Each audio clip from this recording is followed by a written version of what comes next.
the central province of Thua Thien Hue had approved a VND $1.5 trillion, $66 million project for a resort complex that would see 2 cable cars built in the Bach Ma National Park. The province had approved the plan in 2014, and a company partly funded by a foreign investor has been selected for the project.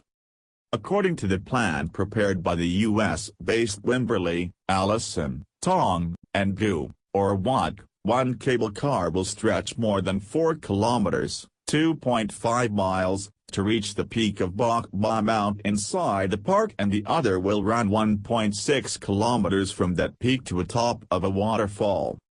The entire project has 2 parts, with one covering 64 hectares, 158 acres, near the gate to the park, and the other measuring 300 hectares on top of Bach Ma Mount for accommodation, spiritual tourism and recreation services.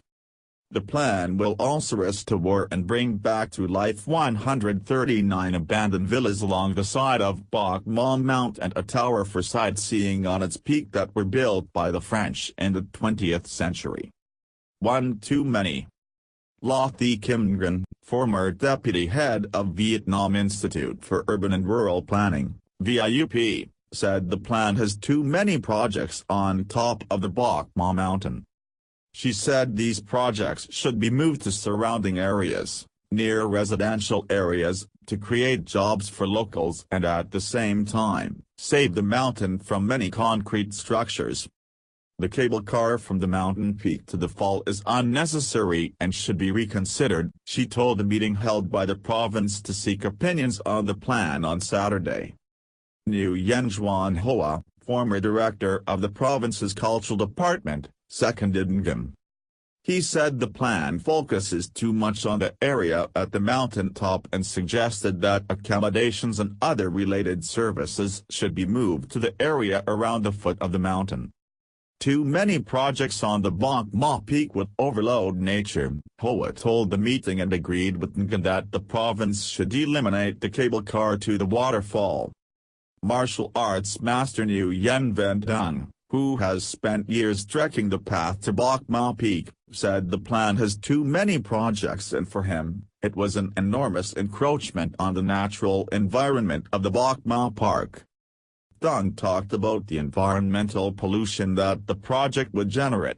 He said he was worried that wastewater from tourist activities will eventually flow into the stream inside the park and then to the Huang River that runs through Thua Thien Hue. Who can guarantee that wastewater from the Bach Ma tourism complex will not cause pollution? I think we should have specific and careful environmental impact assessment for this plan, he said. Nguyen Ga Klung, head of the Research Institute for Sustainable Forest Management and Forest Certification, raised a question: can the investor fulfill the task of preserving the natural habitat in Bach Ma? He said ecotourism was a way to conserve the environment effectively as it educates people about it, but he did not see any of this in the plan. The Bach Ma National Park was established in 1991 and covers more than 37,000 hectares. It's a 1-hour drive to the southeast of Hue, the provincial capital and tourism center, which mainly draws tourists to temples and royal tombs that dated back to the time it was the seat of Vietnam's last dynasty Nguyen, 1802 to 1945. The park's biodiversity is considered one of the richest in Vietnam and the region. Nguyen Van Phuc, deputy director of Thua Thien Hue's culture department, had told VN Express last year that it would be a pity if the province failed to develop ecotourism in the Bach Ma Park, with the number of visitors a modest 15,000 each year. The province attracted 3.8 million tourists last year, up 16.63% against 2016. The video is sponsored by Cientronic.com.